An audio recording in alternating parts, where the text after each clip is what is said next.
Hello everyone and welcome to another video. Now in this box should be a heavily discounted motherboard, CPU and RAM combo. With a reduced price and further discounts at the checkout, this Amazon bundle set me back just under £24.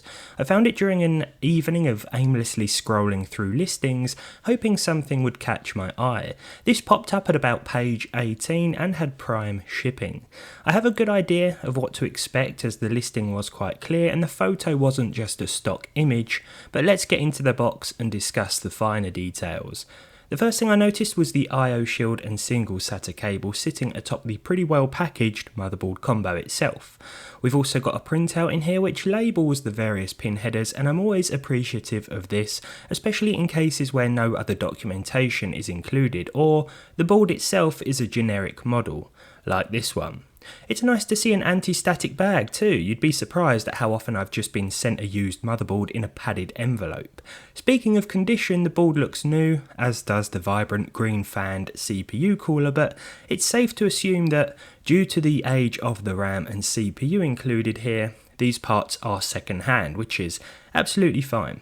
I think this is basically one of those generic X58 boards you see all over AliExpress, only this time, because it shipped to and from the UK, we get a CMOS battery. I've had some experience with other newly produced socket 1366 boards, and although fairly basic, they've always been fine. They also tend to work with server RAM and standard desktop RAM. In this case we have two 4GB DDR3 server modules included, with what looks like blood on one of them. It doesn't smell like blood. Doesn't taste like it either. I'm joking, seriously, and massive disclaimer, do not randomly lick computer components that look like they have some sort of liquid on them. In fact, don't lick them anyway, I think is better advice. Okay, so it was just paint or pen and it wiped off really easily. I hooked the combo up to my PSU, fired it up and got sent straight into the BIOS. I don't know what sort of thermal paste these guys used, but my goodness, is it effective. As you'll soon see, the CPU temperature reading is accurate from within Windows, so there's probably a setting or two I need to adjust in the BIOS to make it right. The CPU in question today is the Xeon X5650, a 6-core 12-thread chip from 2010. I couldn't find any option to overclock it from within this board's BIOS, but it's best left as stock anyway with our included cooler. I really like this heatsink fan combo. It's very light, in fact the fins almost feel like plastic, so it'll be interesting to see how well it does at keeping our Xeon cool during gaming.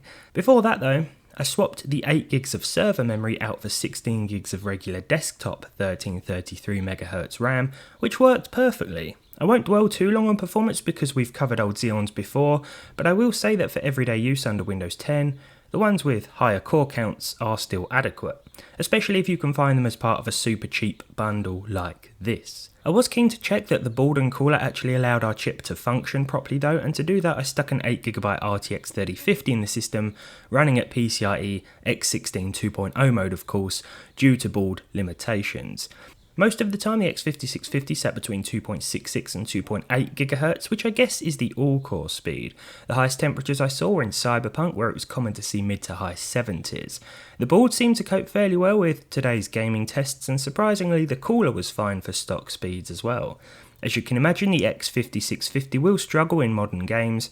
It's the percentile lows that let it down most of the time. Expect frame drops here and there across pretty much every modern title. I am happy with this bundle though. For the price, I really can't complain. The Xeon ran fine with the bundled cooler and included paste, and I like the fact we can use server or regular DDR3. I just swapped it out and it worked perfectly.